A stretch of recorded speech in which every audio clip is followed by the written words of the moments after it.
You're watching a replay of Brain Drain with Rich Cabaceres. For more videos just like this, hit that red subscribe button.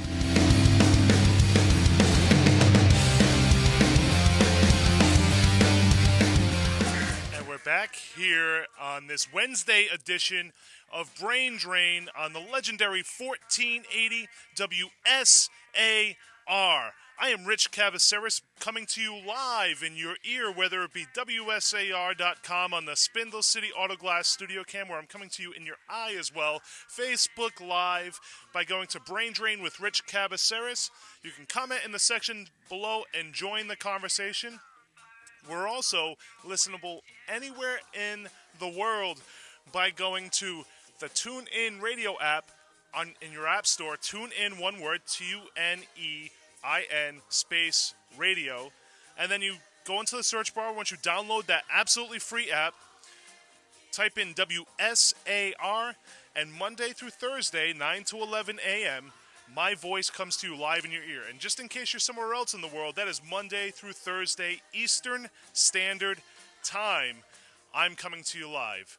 So today, we're going to start talking about one of kind of the more controversial topics that was kind of forgotten about in the past 10 years, and that is school shootings. In the wake of what's happened in Kentucky with the school shooting that two 15-year-olds passed away, 18 people were injured, 5 of them critically, we have to take a look at what's happening and what is not only the cause of these school shootings, but what's being done to prevent them. And I think we have to take a look at the statistics before we move forward. And I want you to know from you, do you think that your kids are safe when they go to school? Do you think that they're safe? Do you think bullying is causing this? What do you think is the cause of these shootings? Do you think we need more strict gun laws? Do you think we need more guns in order to fix this? But gun advocates right now are saying they've logged a shooting in a school every week since 2013, including suicide in that statistic and including shootings that hurt nobody. So if you think about that, since 2013, we've had these types of shootings. Now, is it because of the fact that we're so kind of used to it now, that we're not being horrified with the fact that people are walking into schools, children are walking into schools with guns and shooting either themselves or other children, or attempting to shoot other children? So I think another statistic that we need to look at is 11 shootings have happened this year. Since January 1, we've had 11 shootings in the United States. That statistic alone should be baffling, right? What day are we? It's the 24th today, I think? Yeah, it's the 24th. So we've almost had a shooting every other day since January 1st in a school. If that's not blowing your eyes out of your sockets, I don't know what else can, because that is a baffling statistic. You don't know if your kids are going to be safe when they go to school tomorrow. You don't know if a kid's going to walk in with a gun. And I know if you're saying, hey, this is something that wouldn't happen to my kids, this wouldn't happen in my backyard, I think you need to think again. Because again, that's one shooting per week since 2013. And granted, the gun advocates are saying it's a shooting since 2013 a week. The difference between an active shooter and the shootings that these gun advocates are pointing towards is a little bit different. An active shooter is somebody who walks in who's actively engaged in killing or attempting to kill somebody in a confined area. And a quarter of active shooters around this country are situations in schools. So when you really look at it, I think that the gun advocates are maybe making the statistic a little bit greater than what it is, but the statistic is already large, right? What active shooters don't account for is people who walk into schools and try to kill themselves, and that's it. But when they actively go through trying to kill other people, that's what makes it an active shooter situation. So right now, 19 states, 19 require active shooter plans. 12 require actual drills.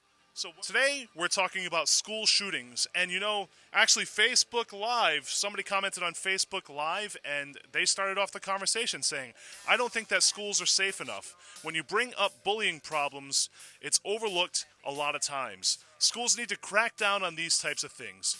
My cousin's daughter was bullied on the school, but they made a song about shooting her. The police said because it was a song, it's not a direct threat. Can you imagine that?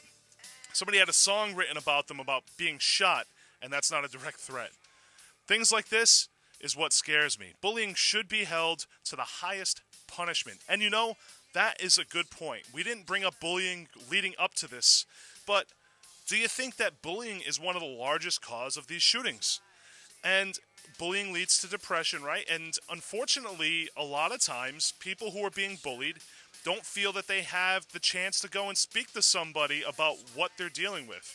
And that is a shame. And the reason why that's a shame is because kids should feel safe in school.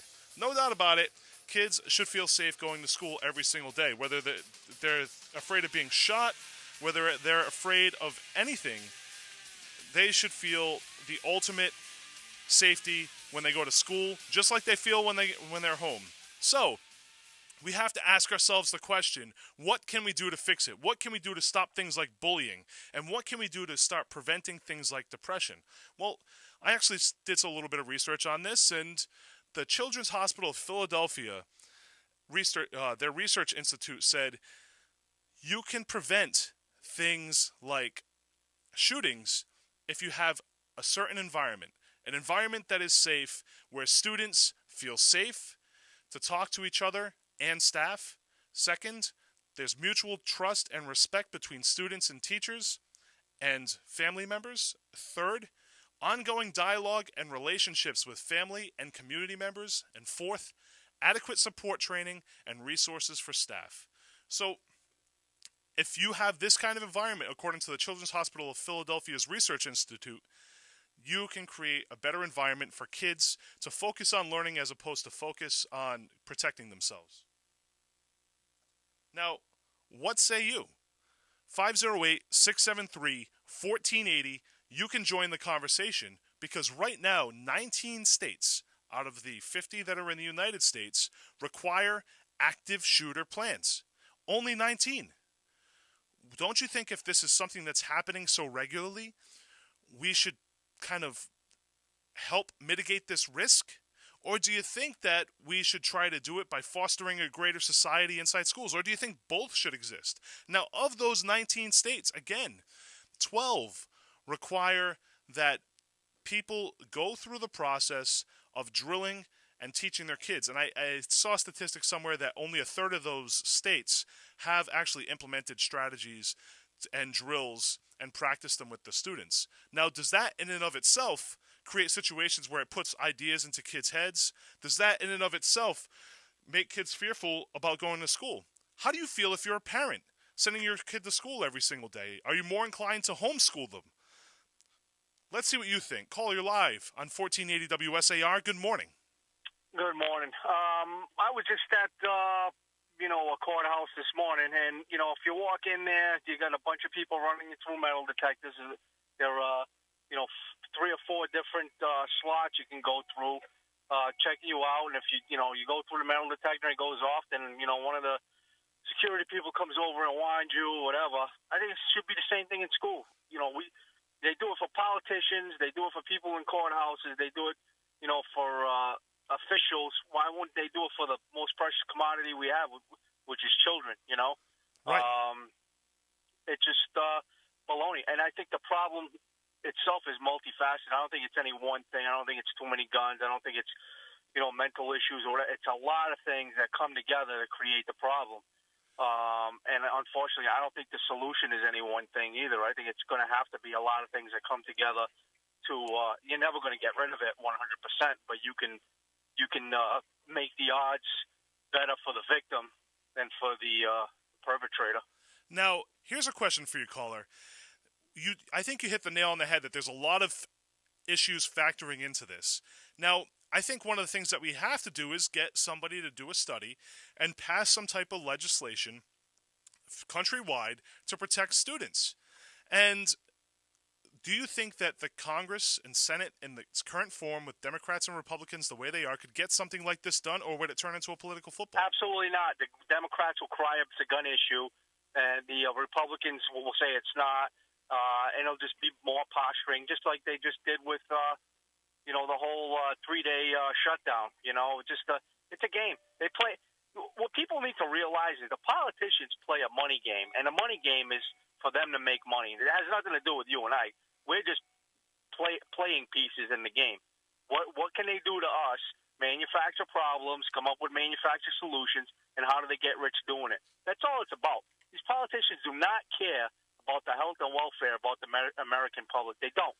They care more about illegals than they do about soldiers and police and homeless people in this country, because it means votes, and votes mean money for them. Well, you would think if they could come together and create a policy that starts reforming the way that we address these issues, that focuses before you can fix any problem in this country, I don't care if it's immigration, I don't care if it's gun control, you have to stop politicians getting money from companies, from drug companies, from people who have interests on either side of any issue. That has to stop. How can somebody like, let's say, it is Dianne Feinstein, $170,000 a year salary, been in Congress for, I think, for around 15 years, worth like $200 million? How is that's impossible? Why doesn't that question? Why isn't that looked at? And why aren't these people made examples of?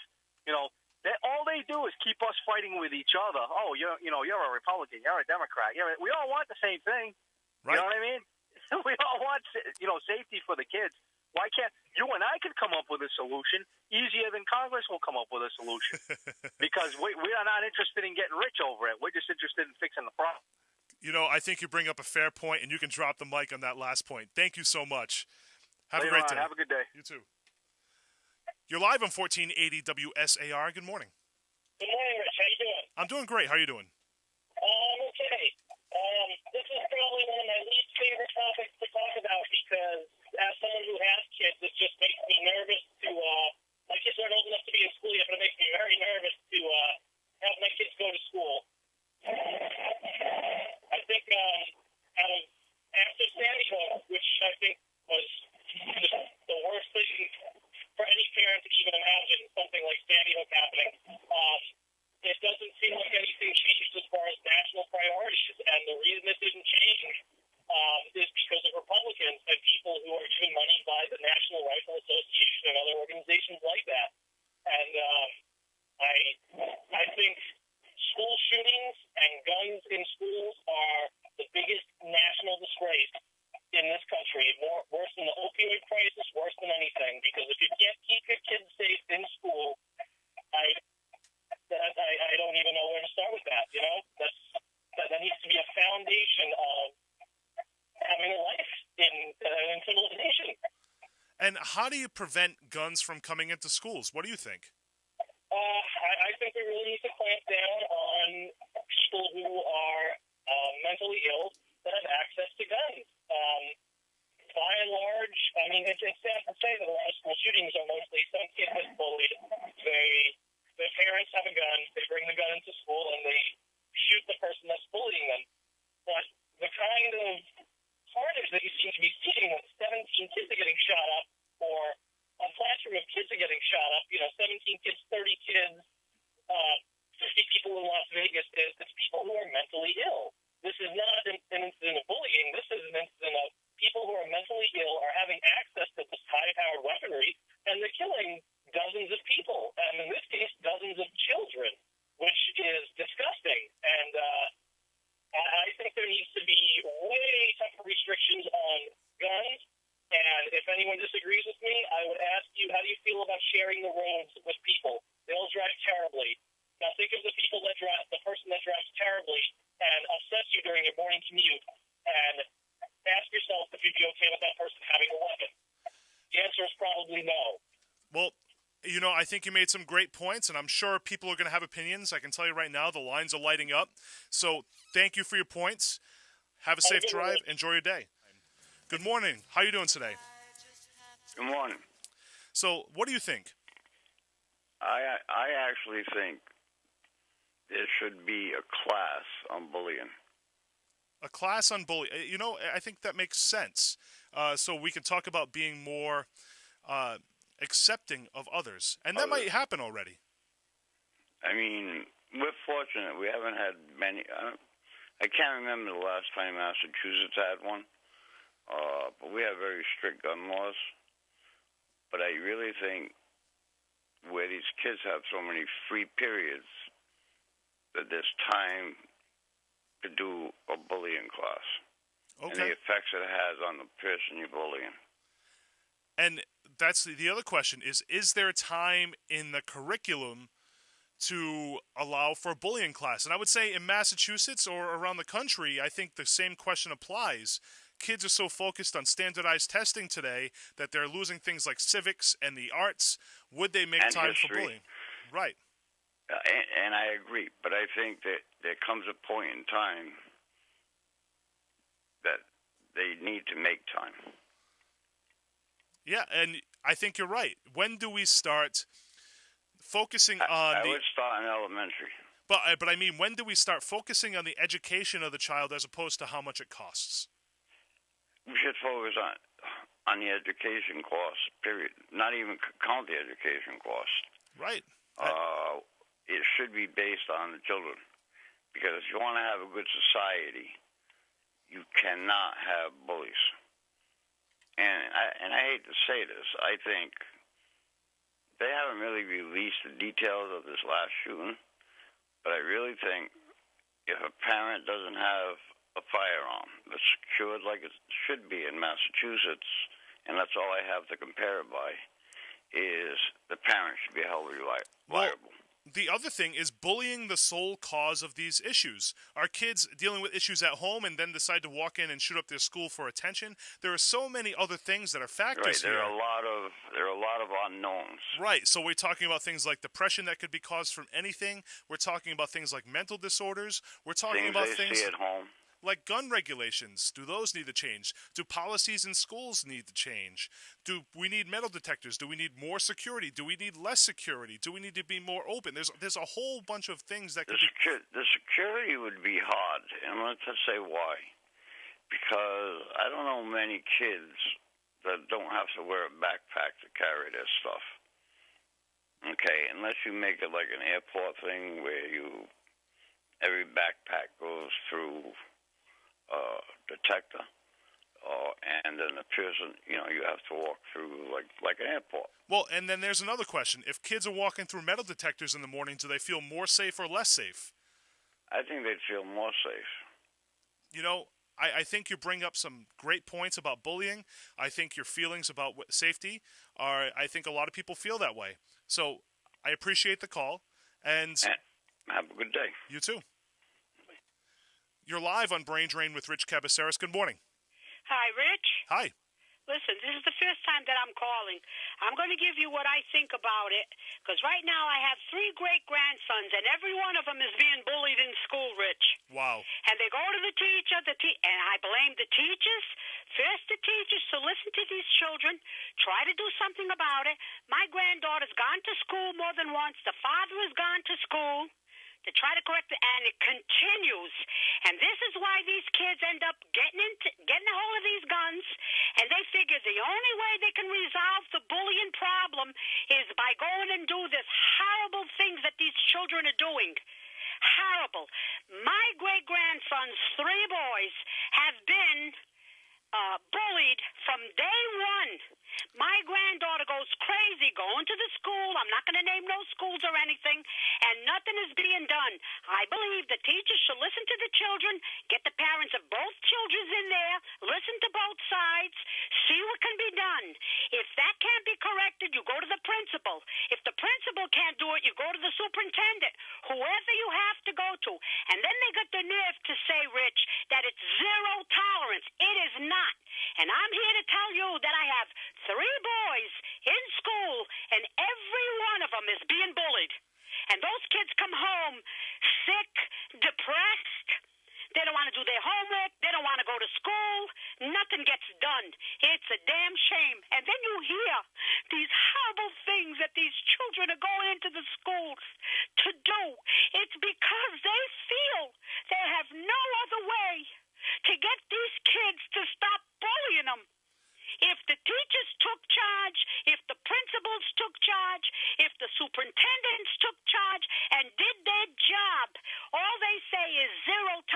zero tolerance, and they don't do a damn thing about anything until it gets to the point, Rich, that these children go in and harm the innocent. All because in their minds, as children, they think that's what's going to stop it. And then the parents go through hell with these children that commit these crimes. Can you imagine what the parents must feel of what this child just did? To kill 2 children and the rest wounded? It's a horrible, horrible thing no matter how you look at it. But it's up to these teachers and these principals and these superintendents. And like I say, if they have to, my granddaughter's gone to school more than once. She comes home, she says, Grandma, I don't know what else to do. I says, Mandy, I don't know what to tell you. It's a horrible thing. She goes, she gets nothing done. The husband goes, they get nothing done. I don't even think that these teachers believe them, or they don't believe the children. If they don't believe the children, to me, what I think they should do, Rich, is get the parents of the child that's bullying, have a meeting, get the child, the parents of the children that say they're being bullied, and in front of one another deny or confirm what's going on. And, I think you bring up some very, very fair points. And the other thing is there are millions of parents around this country who are facing and grandparents who are facing exactly what you're facing every day. It's horrible. And I know it is. And one of the things, and if I could finish my point, caller, and I appreciate you calling in, and I appreciate your passion because I know you're dealing with this stuff. It's awful. It's horrible. And then if I was a parent of the child that committed this crime, I would be going through hell. My child committing a crime like that. But I do believe, as horrible as it is, Rich, they end up doing it because they in their minds think that's what's going to put a stop to the bullying because nobody's doing nothing about it. And that's if they're doing it doing it because of bullying. But thank you so much for your call. All right, Rich. Have a great day. And I'll hang up now and listen to what you got to say. Thank you so much. Have a great day. So I think she's expressing the fears that a lot of parents and grandparents are facing. And you could obviously hear the passion in her voice because this is something that's affecting millions of people in the United States.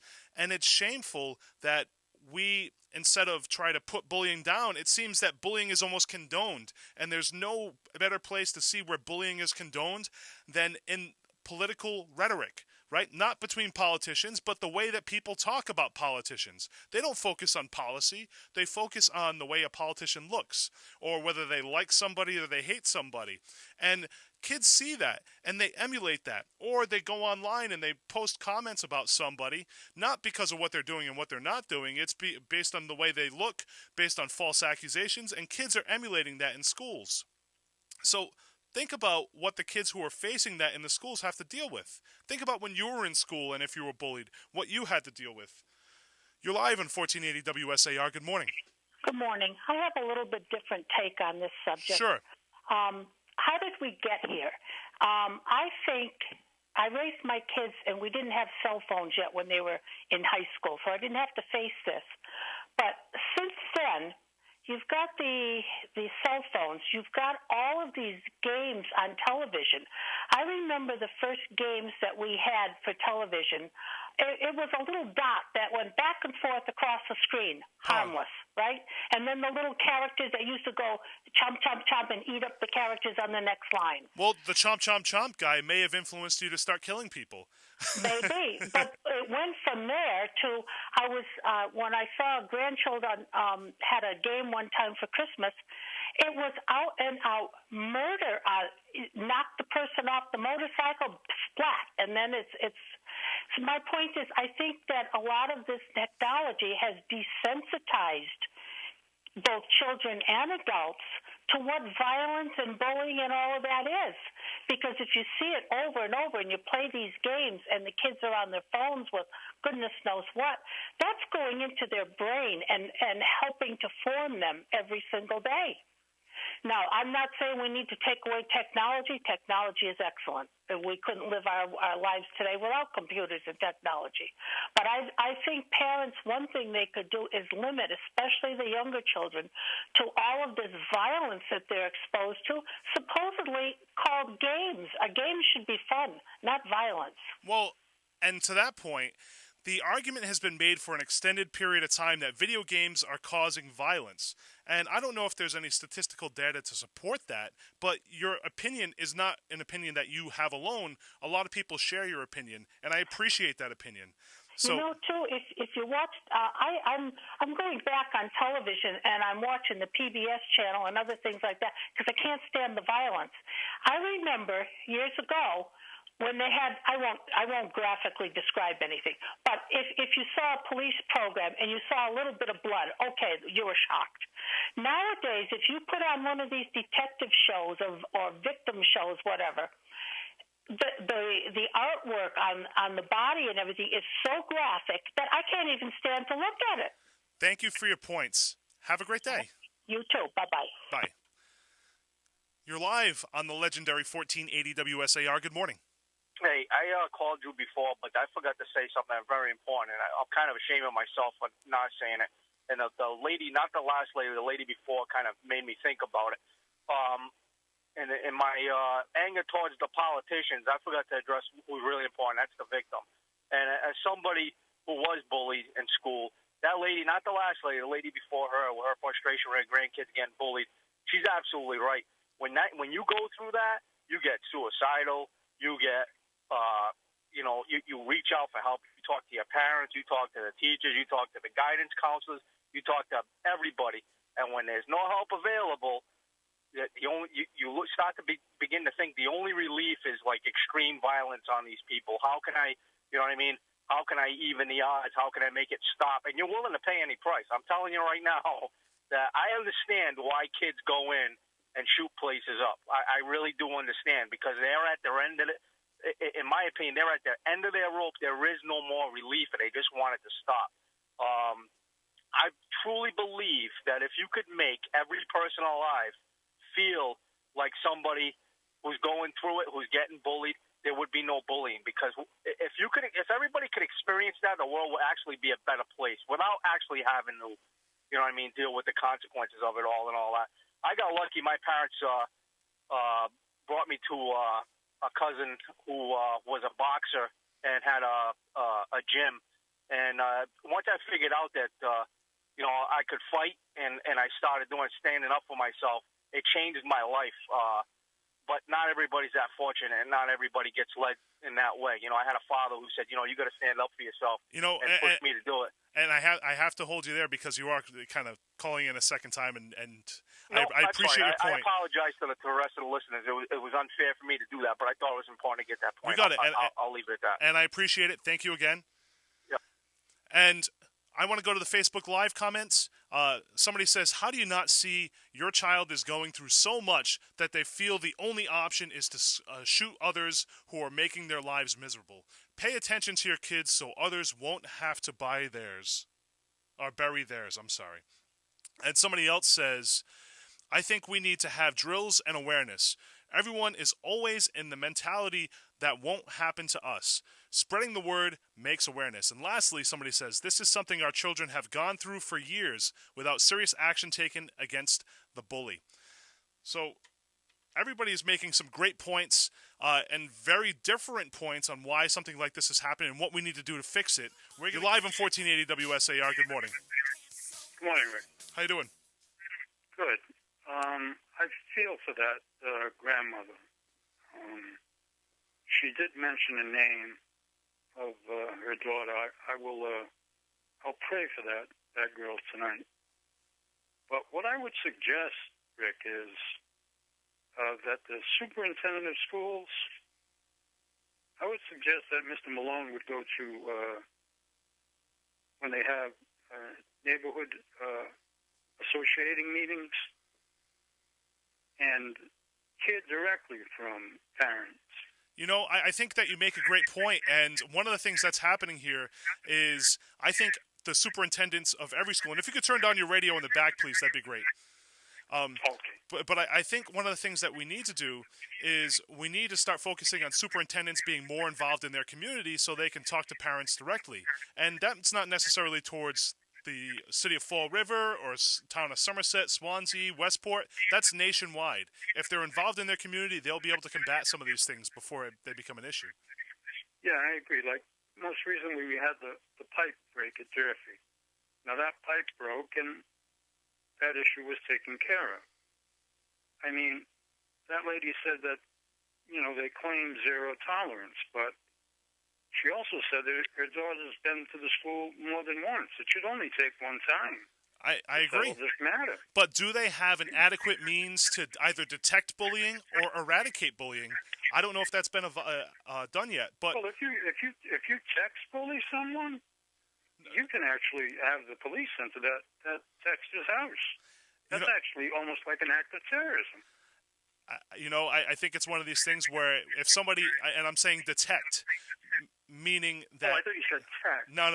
If you can, how hard is it to detect if somebody's being bullied because it's a he said, she said All you argument? have to do is ask the child. Right, but then Who's bullying you? Right.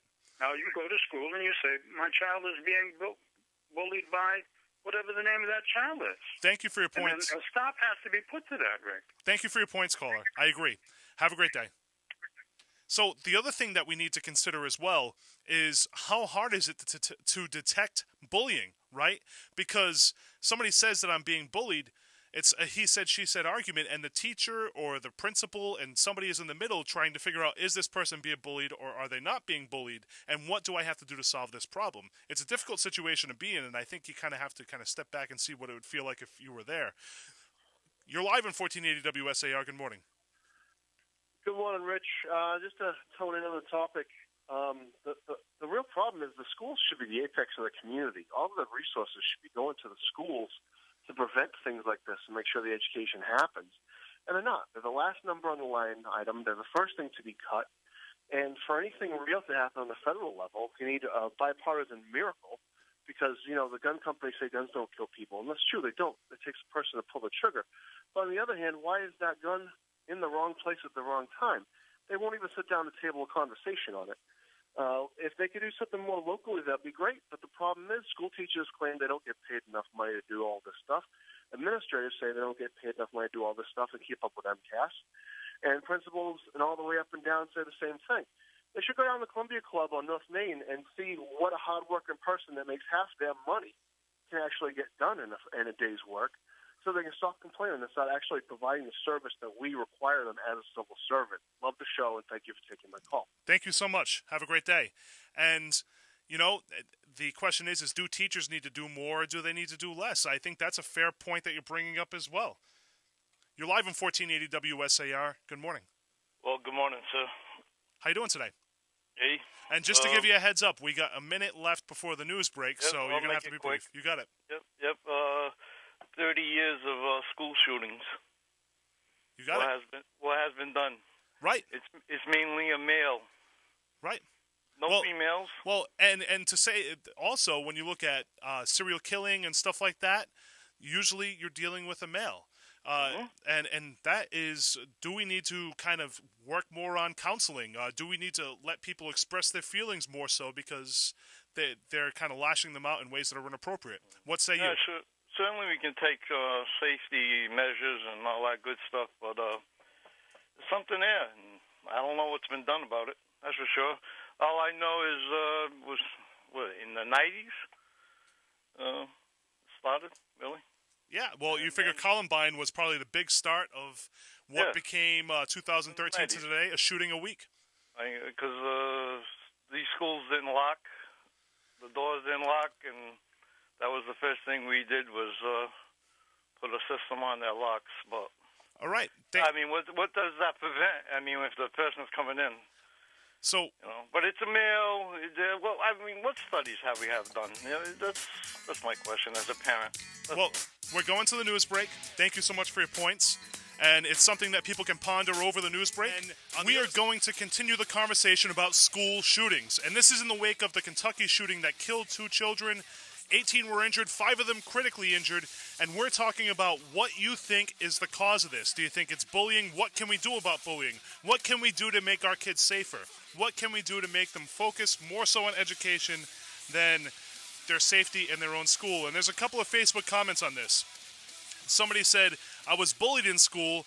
I got them to stop making fun of me, and bullying myself sometimes made the others laugh, and become my friends. Somebody else said, what's up, Rich? First time watching on Facebook. Love the music you play. Thank you so much. Hope you like this one too. This is Papa Roach, Last Resort. Somebody else said, you will never stop the individual from wanting to carry out murder or showing up to a school with a weapon. However, all we can do is try to prevent it from entering the school. And that's a big question. Do you think we can ever stop it? Or do you think that we just have to prevent them from bringing them into school? Somebody else said, females are probably driving the males crazy. And that's my friend, the stuttering comic, Anthony Brooks. So you can check him out too. So we're going to go back to the lines. You are live on 1480 WSAR. Good morning. Hi, good morning, Rich. How you doing? Not too bad. A couple of comments regarding, at the end of the last segment, you talked about, the bullying, he said, she said, who do you believe? But some thoughts that I had regarding that as a parent, you could probably assist the child in getting some hard documentation as to what's going on. I mean, I think most kids nowadays are carrying cell phones with video capability. I agree. So tell them to videotape if this stuff is going on in person. Videotape it on the phone. Get a video, and if there's bullying going on social media sites, get screenshots of what's actually going on. And then when you take your case and you go into the school, speak to the teachers or the principal, whoever you're going to speak to, you've got hard documentation, which I think will go a long way in proving your point. And, I think you're bringing us some fair points, and it sounds like an adequate solution. Now we have kids carrying cell phones in schools, and they can easily record what's happening to them. They can easily document it because a lot of this stuff is happening over text message or Facebook. If you're on Facebook Live, please don't bully anybody on Facebook Live. But it can happen on Facebook. It can happen through various mediums, and now it can be recorded pretty easily, right, caller? Right, and it might be somewhat of a deterrent, although I don't know, it could be an agitator also. If someone's doing this and you're videotaping them while they're doing it, that might be a little bit of a deterrent. Say, wow, this is now being documented. But the other thing is, going back to the caller last hour where they, I guess, went to the school multiple times, spoke to the teachers. Well, I wouldn't give up. I would continue up the chain of command. If you don't get satisfaction from the teachers, take it to that school's principal. If you don't get satisfaction there, take it to the superintendent of that school system. And in the case of the city, if you don't get satisfaction from the superintendent, you can always take it to the mayor's office. And another option you have, I'm sure the media would love to do a story on this. You always have the media as an option. And if there's any physical threats, that especially if they're documented on video or on social media, if there's actual physical threats that have been made or an assault, someone lays their hands on you, now it's a police matter. So there's a lot of different avenues. But I think if you instruct your child to get as good documentation as they can, I think it'll go a long way if you try to pursue this. But just some thoughts that I had. Thank you for your perspective. I really appreciate it. Have a great day. Okay, bye. You're live on 1480 WSAR. Good morning. Good morning, Rich. How you doing? Fine, thank you. And you? Not bad. What say you? Well, thinking about, it's very difficult for children that are being bullied, and it happens every day. But I sure think that every teacher that's on his or her top of their game would detect in the classroom when a child is being bullied, because it's evident in their behavior. But that's also reliant on every teacher being on top of their game, which is difficult when you have as many teachers being employed as there are around the country. That is true. That is true. Also, parents of children who are being bullied, they might want to get together, all of them, and make a statement that they won't send their kids to school until this is straightened out. Yeah, I think that's fair, because why would you want to put your child into a situation that could potentially hurt them? But you wouldn't walk your kid across the street in front of a bus. But think about this, caller. A lot of times when people send their kids to school, they also go to work. So absolutely. So it would also be an economic hardship because that parent would probably have to stay home. Well, that's also true. But then again, they're making a statement, whether it's on paper, whether it's on television. Maybe a newspaper would cover a special story and put them on the front page about this. But make a statement and let people know that they're hurting, their kids are hurting, and that this has to stop. So, it's funny because I think you're right. And can you imagine can you imagine if everybody who had a child who was being bullied in some way, shape, or form decided to remove their child from that situation? How many kids would stay home on one day? Think about this for a second. If in the entire country, every parent whose kid was being bullied kept their kid home, what percentage of the population of schools would not go to school in that day around the country? That's a scary thought, isn't it? Because a lot of kids are dealing with bullying. And somebody said on Facebook that the talk about bullying is totally missing the reality of the problem. For every child that is being bullied, there is a bully. And both the victim and the bully have parents, and experience is the parents of the bully defend their child just as much. So I think that is part of the problem, right? So ultimately, it's not necessarily just the kid who's being bullied, but it's also the bully who's experiencing these, they're being taught these actions. And how are they being taught these actions? Are they learning them in school? Are they learning them at home with their parents? And one of the things that I talked about earlier, and I think it's important to talk about, if you want to look at bullying and it's what is bullying, look at the way that some people talk about Hillary Clinton, Donald Trump, Bernie Sanders. Look at the way that some people talk about your local elected officials, your state elected officials, not about their policies, but about what they look like, about what the accusations that aren't true.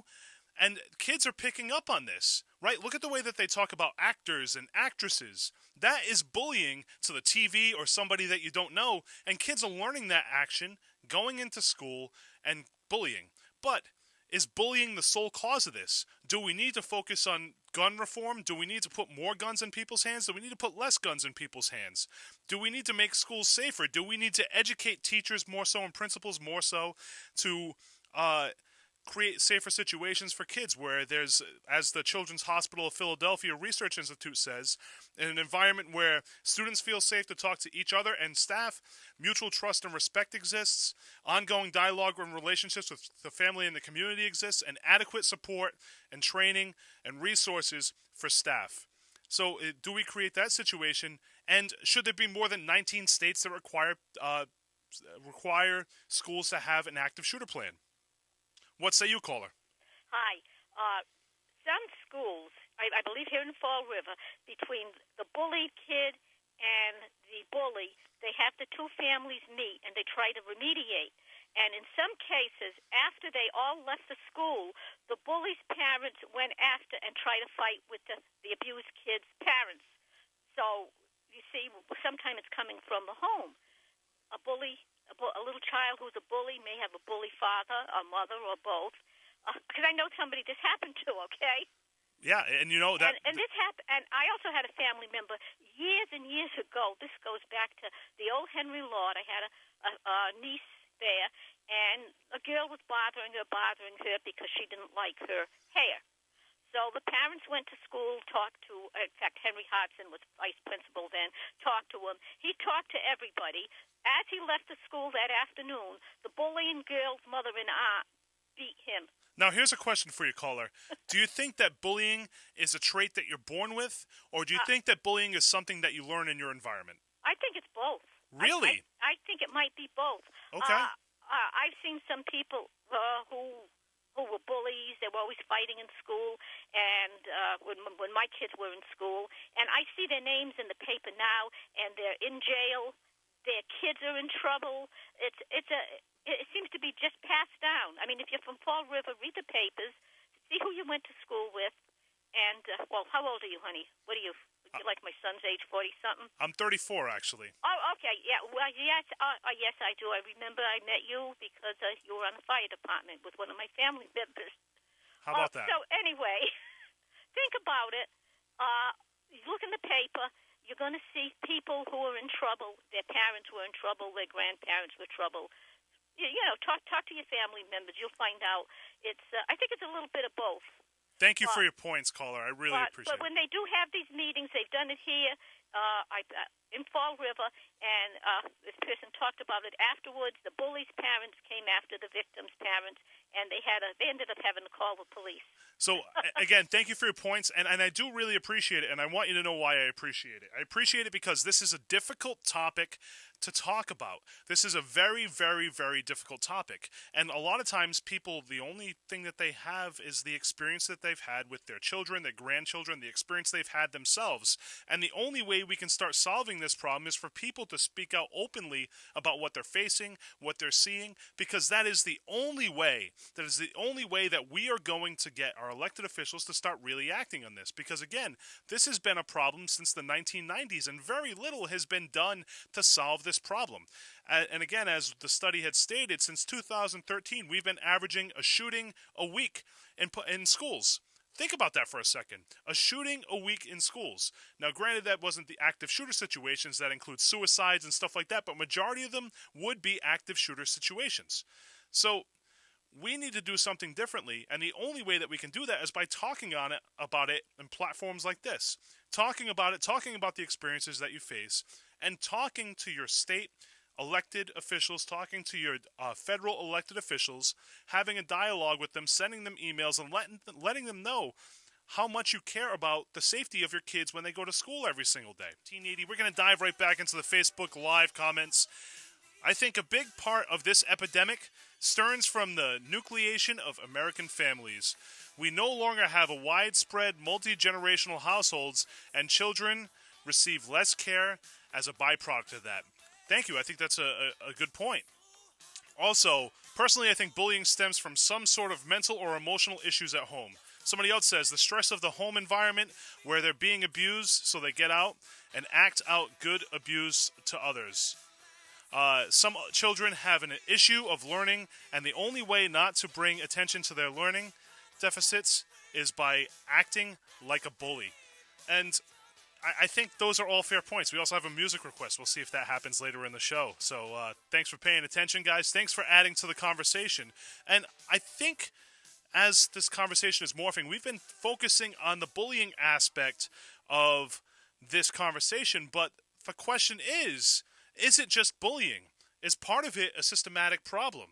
Is part of it because of the fact that we need stricter gun laws? We need less strict gun laws. I know they're talking about, in some states, about allowing people to carry and giving them the opportunity to carry in schools.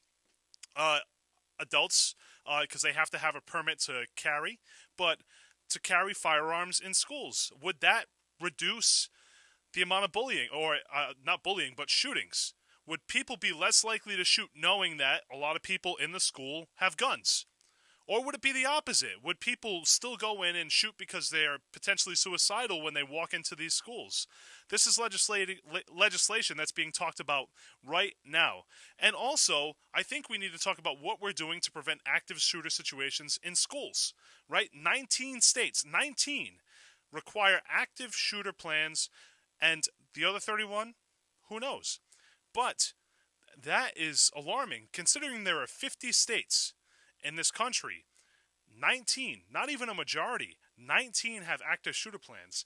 Now, does that mean that the superintendents of every single school district are not coming up with their own active shooter plans and implementing it themselves? I don't know. But those are questions that we have to ask. We need to make sure that our kids are safe when they go to school, because what happens if kids aren't safe going to schools? Isn't that what your tax dollars are going towards? Isn't that why we have a Secretary of Education for the federal government, for the state government? Isn't that why you have superintendents and elected officials to make sure that not only you're safe, but your kids are safe? Is this something that we need to put more money towards? Is this something that we need to investigate? Because one thing's for sure, the problem isn't getting better, it's getting worse. This year alone, we've had 11 shootings in schools since January 1st. 11. That's almost half of the days that we've had in January, right? Every other day, just about, we've had a shooting in a school since this year has started. If that's not alarming, I don't know what is. I can remember being a kid and Columbine happened, and I think I was a teenager at that time. And I can remember how people were just amazed that this could happen in a school. Now we're so programmed to seeing it every single week that we don't even care anymore. because politicians aren't doing anything about it, and if they are, it's not being talked about. So what can we do to make sure that this is something that is in people's eyes? Because the first person that we should be making sure are safe are our children, right? The first people we should be making sure are safe are our children. And the only way that we can do that is by continuing to push for safety in schools. Focus on education, not on the other crap. And you know what? If everybody who's listening to this right now and watching this right now, one of the best ways you can make sure that your kid isn't going out and bullying is by not practicing bullying behaviors at home. And again, you see this in politics. You see this. People like the way people talk about the President of the United States, or the people who ran for President of the United States. And we can go down the list. Donald Trump, Hillary Clinton, Bernie Sanders, Ted Cruz, right? They were talking about them personally, not based on their policies, but this guy looks funny. This guy, he grabbed people in the vagina. This guy, this girl is a criminal. With no real substantiation behind any of this stuff, right? They do the same thing at the state level. They do the same thing at the local level. That action is teaching your kids something, right? The actions of creating hate Facebook groups and being bigoted or xenophobic or just being having bullying behavior as an adult to another adult is a learned behavior that children are learning and replicating, because that's the way they think they're supposed to be, because you're supposed to teach them. So one of the best ways to make sure that bullying stops is by teaching it in the household, and the other way to prevent school shooting is by teaching your kids gun safety. And we're going to jump right back into the calls. You're live on 1480 WSAR. Good morning. Hey, good morning, Rich. How you doing? I'm doing okay. One thought on this whole issue, the problem is us as a society. Okay. It's not the politicians. They didn't create the problem. I think that's fair. It's not the schools. They didn't create the problem. They have to deal with it, absolutely. I also think that's fair. They didn't create the problem. I also think that's fair. You know, I look back to once a student asked me, what was the big change over your career in teaching? I said the violence in the schools. When I started teaching, we didn't even talk about this. So here's a question for you. Yeah, please. So a lot of times, and you've been employed you were employed for years, and the average person who's listening has been employed. How many times do you have to fix a problem that you didn't create? Oh, it gets worse. An example is the Dallas police chief after the Dallas police shootings. In a moment of frustration, he said, you know, we're being asked to solve everybody's problems. And absolutely. Every time there's a new problem, we do our best, whether it's hunger or bullying. I've had bullying training. You know, I've had all of this training in my latter years of teaching. But why I say it's us, maybe I can boil it down to one word: a lack of empathy. I think that's fair. A lack of empathy is something that continues to grow, right? You know, you look at it this way. You know, if I truly care about you, I'm not going to come and punch you out. If I don't care, well, then these things kind of become easier to do.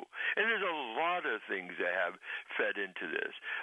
I'll be interested what history says about how this electronics has rewired us. And, you know, I think a lot of people like to point the fingers at something that they can't control, and I think that's the argument about electronics. I'll be honest with you. I've played video games for years, and I don't think I'm violent because of that, and I went to war. I think I was violent. I think I was violent because of war, and if anything, I would argue this: video games helped me become a better reader because of reading subtitles. When people are spending hours per day on these things, that experts are becoming really concerned about the lack of, particularly our youth, to socialize with each other. Well, that's a huge concern, but that's not video games. That's social media. That's everything else. That's looking at a screen instead of going out and playing. But there's that's also part of the equation. There's also absolutely, without doubt. There's also a secondary factor there, and the secondary factor is that people don't like to send their kids outside anymore by themselves, unsupervised, because they're concerned about kidnapping and stuff like that. Well, this all feeds into this problem, absolutely. But to dismiss electronics as part of the role is just, to me, doesn't fit the equation. I agree with that, but to say that it's the sole purpose in violence in TV, violence in video games, there's no real statistics to support that. Look at what has happened to talk radio. Your station is an island in the middle of the ocean. You don't have to go very far to turn that dial. Is the talk radio today friendly or divisive? I think ultimately there are a lot of people who are called shock jocks, and I'm going to hold you there because we have to get to kind of some of the Facebook stuff, and we're going to another commercial. One last thought. Sure. We complain about our politicians. We saw what happened over the last several weeks. They reflect us. These people couldn't have gotten elected unless we like something in them. And it scares me for the future because the more moderate, reasonable people are throwing up their hands and leaving.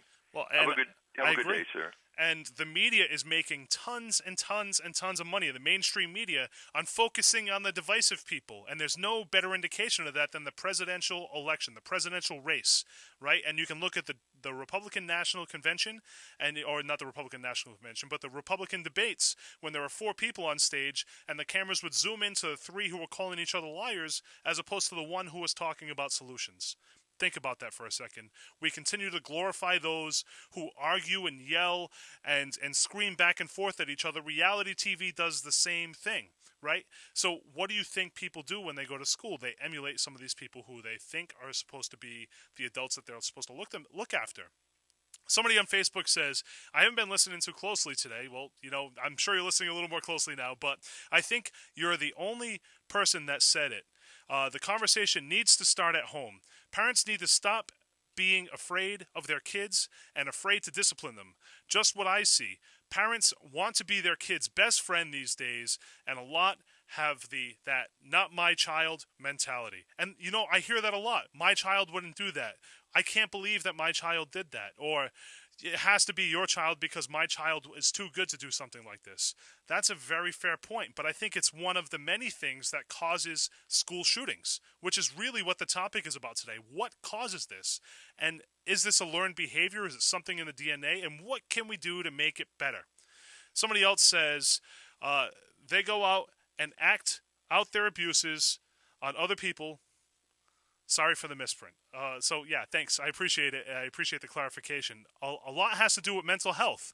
Do you know how long waiting lists to see someone when you're feeling down or you have mental health issues is? And, I think you're bringing up a very, very, very good point, right? We tend to underfund things like counseling and psychiatry and psychology. Those folks are being paid so little that they're forced to go look for jobs elsewhere. Meanwhile, people are suffering from depression and anxiety and other disorders that they don't necessarily know how to deal with. So they're lashing out, right? They're lashing out and making other people around them miserable because that's the only way that they're going to feel better. What say you? Good Hello? Morning. Good morning. What say you? Well, I'm on the subject of bullying. Sure. I have a grandson who is bullied on a daily basis. I'm sorry to hear that. And bullying is so prevalent now. I don't think there are schools that don't have it. Like my grandson tells me that when hallways are monitored by the school police officer or teachers, the bullying doesn't occur then. It's those short trips into a classroom or down a hallway where they go after these kids.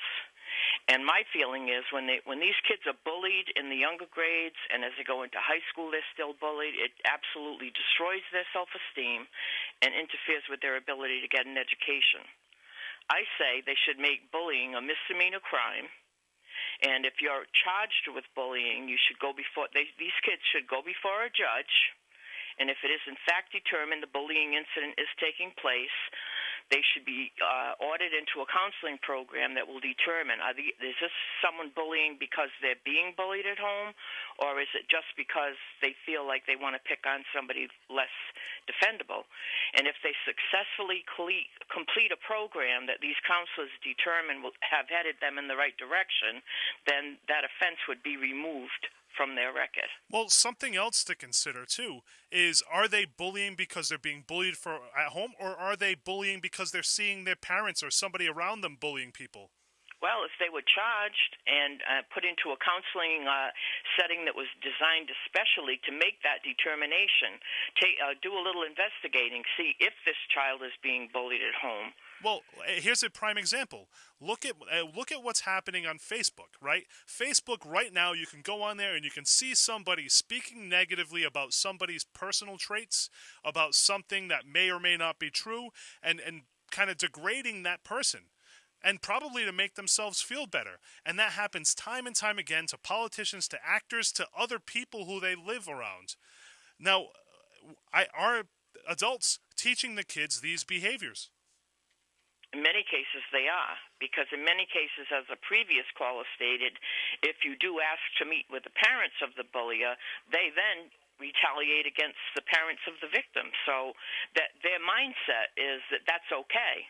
But if you can catch a child who's a bullier and address the family issues that are making him think this is okay, then maybe if you turned around half of the bullies who are going to eventually be in jail because they're going to continue to feel empowered by the fact that for years and years they bully kids who are so afraid to say anything because of retaliation that they just continue to be victims. Thank you so much. Something's got to stop the cycle. Something's got to shock these bullies. I mean, I've seen at a local event in town, I saw someone who was standing up to a bully because this bully had been bullying her brother. And, I mean, he just short of threatened her with physical violence and coming on to assault someone in her family. I mean, it's got to stop. I mean, this bullying business is way out of control. I agree. Thank you so much for your points. Have a great day. All right. We're in our last segment, caller. We have 10 minutes left in the show, so go ahead. What do you think? Actually, we got 7 minutes left in the show, so what do you think, caller? Well, I'm 72 years old. Okay. It was bullying when I went to school. It was almost like the smallest kid versus the biggest kid. But in those days, all the kids in between stopped the bullying. They didn't want anybody bullied because we were all friends. We were all classmates. And I think the opposite has happened today. One person gets to be a bully and the other join the bully instead of vice versa. I tell my grandson, you see somebody getting bullied in school, you go up to that bully and you tell him, leave him alone. And you know what? That works. Well, how about that? I think you bring up a great point. One of the best ways to help stop bullying is by being the person who stands in the way of bullying, sticking up for the little guy. And how about just a philosophy in life, right? Sticking up for the little guy is something that probably only makes your life a little bit better. Yes, I agree with you. And, you know, I got to say, while I was in high school, it's one of these things that I felt important about, you know, and maybe it's because I had an underdog team while I was in high school and stuff like that. But I always believed in, you know, you have to help those who are less fortunate than you. And I came from not a wealthy background. I came from welfare. And I always believed in sticking up for those and helping those who are less fortunate. And granted, part of it was I hit a growth spurt in the middle of high school, but maybe that was just me. Well, I hit a growth spurt too. I was 4'11" when I went to Jersey on Rock Street because in those days you had to go to middle school, so I went to Henry Ward. So I went into 10th grade, I was 4'11". When I came out, I was 5'11". How about that? 12 inches.